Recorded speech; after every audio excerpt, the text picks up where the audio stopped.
بھائیوں بہنوں، السلام علیکم۔ میں ہوں غوث سیوانی۔ بر صغیر ہند و پاک کی ثقافت کے فروغ میں صوفیہ کا کردار، اس موضوع پر چند باتیں آپ کے سامنے رکھنا چاہتا ہوں۔ اس بارے میں زیادہ تفصیل کے لیے آپ میری کتابیں پڑھ سکتے ہیں جو بعض ویب سائٹس پر موجود ہیں۔ نہ پوچھ ان خرقہ پوشوں کو، ارادت ہو تو دیکھ ان کو، ید بیضہ لیے بیٹھے ہیں اپنی آستینوں میں۔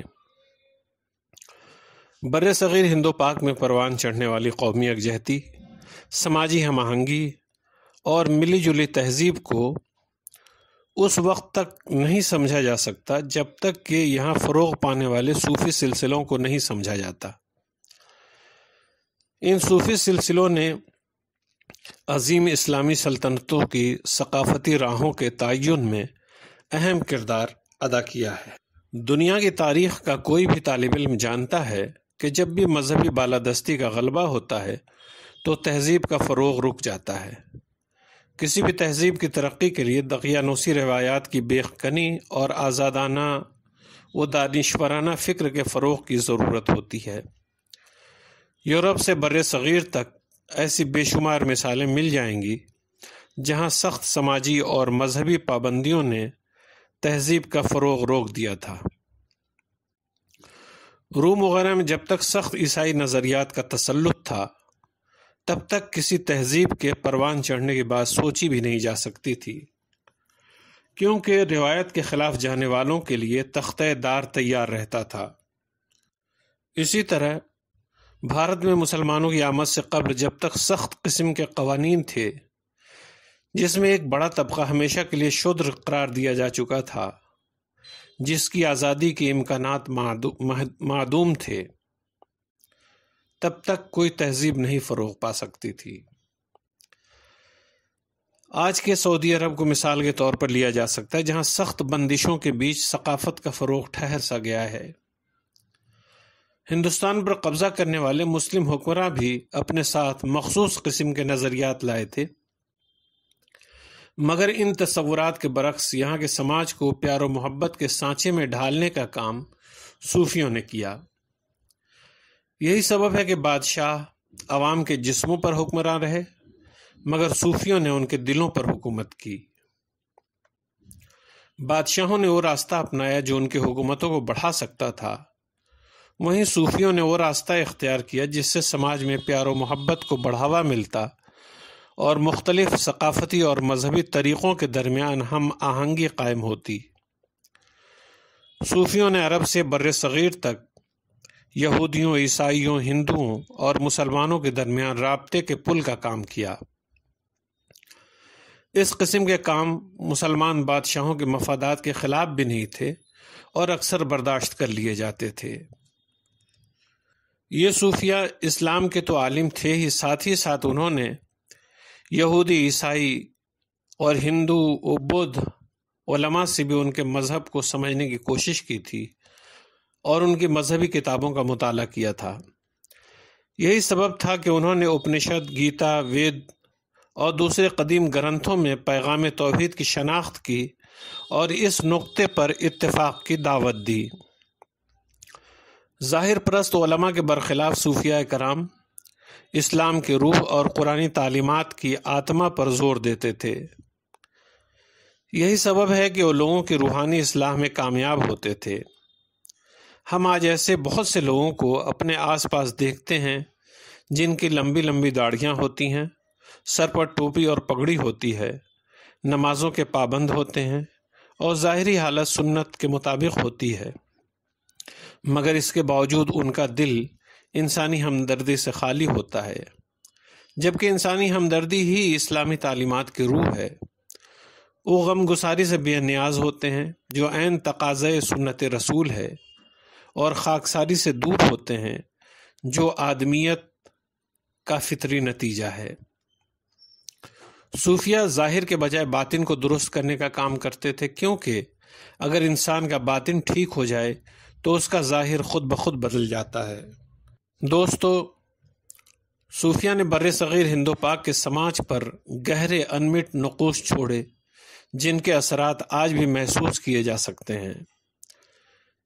اس صوفی تحریک نے ہندوؤں میں بھکتی تحریک کو جنم دیا۔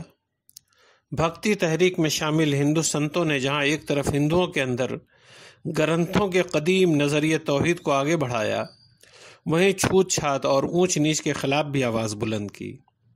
ظاہر ہے کہ یہ اس خطے میں سماجی بدلاؤ کی ابتدا تھی۔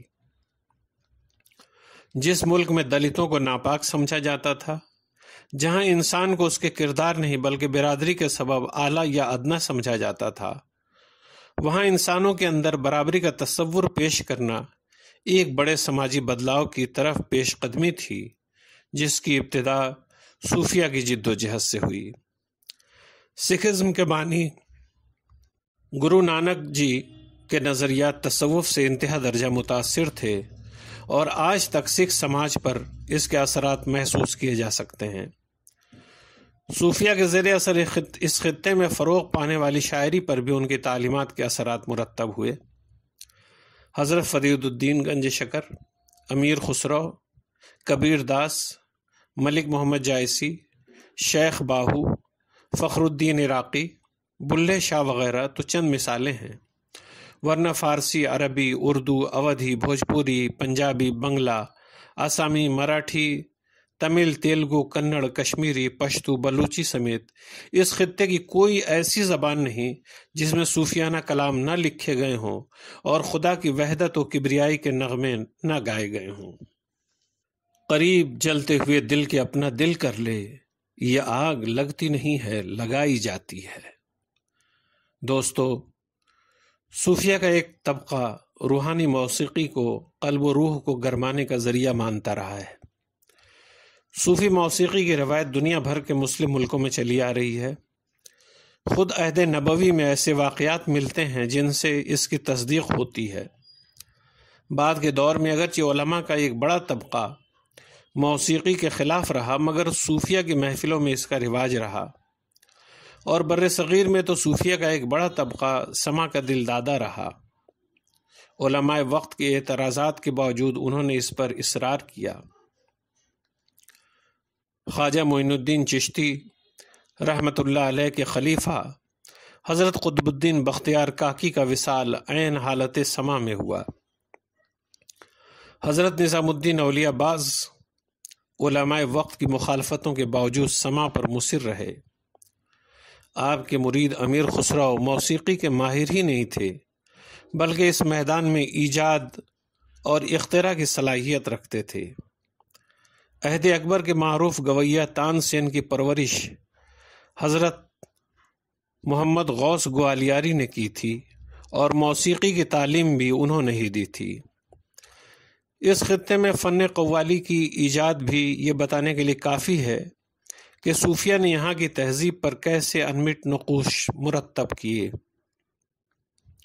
یہاں گائے جانے والے راگوں کے رسوں میں ایک واتسل رس بھی ہے جو خاص روحانی نغموں کے لیے مخصوص ہے۔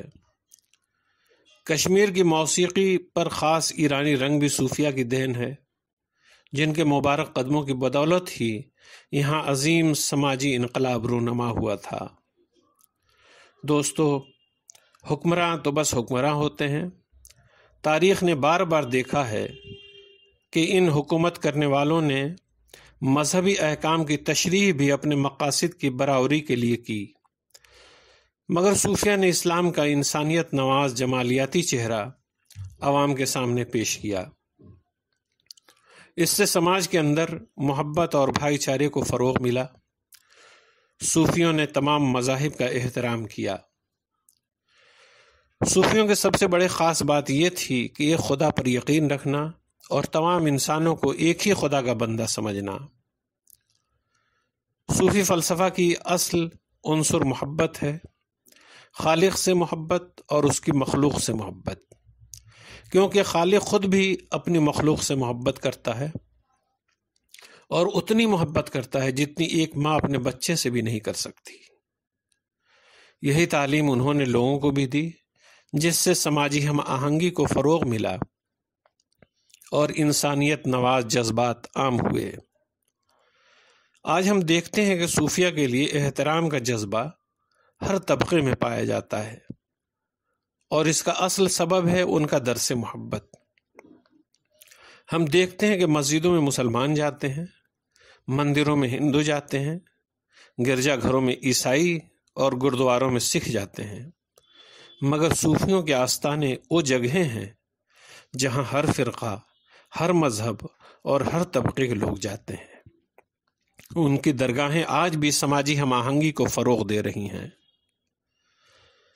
حالانکہ یہ بہتر ہوتا کہ ان کے پیروکار ہونے کا دعویٰ کرنے والے لوگ ان کی تعلیمات توحید، اخوت و محبت اور ان کے زندگی کے حالات کو فولڈرز، کتابچوں اور ویڈیو اور آڈیو سی ڈی کی شکل میں زائرین کو پیش کرتے۔ اس سے ہمارے معاشرے میں محبت و بھائی چارہ کو فروغ ملتا اور تشدد و دہشت گردی سے پریشان انسانیت کو صوفیہ کی تعلیمات کا سہارا ملتا۔ بھارت، بنگلہ دیش اور پاکستان سمیت اس پورے خطے میں سماجی ہم آہنگی اور مختلف طبقوں کے اتحاد میں تصوف کا ایک اہم رول رہا ہے۔ بھارت کے وزیر اعظم نریندر مودی نے 2014 میں برطانیہ کے اپنے دورے میں ویمبلے اسٹیڈیم میں ہزاروں کی تعداد میں موجود لوگوں سے خطاب کرتے ہوئے کہا تھا، اسلام میں صوفی روایت طاقتور رہی ہے۔ جو بھی صوفی روایت کو سمجھے گا وہ ہاتھ میں بندوق لینے کا خیال نہیں لا سکتا۔ ازل سے ان کی تجلی میری نگاہ میں ہے، یہ جانتا ہوں کہ ان کو جانتا ہوں میں۔ خدا حافظ۔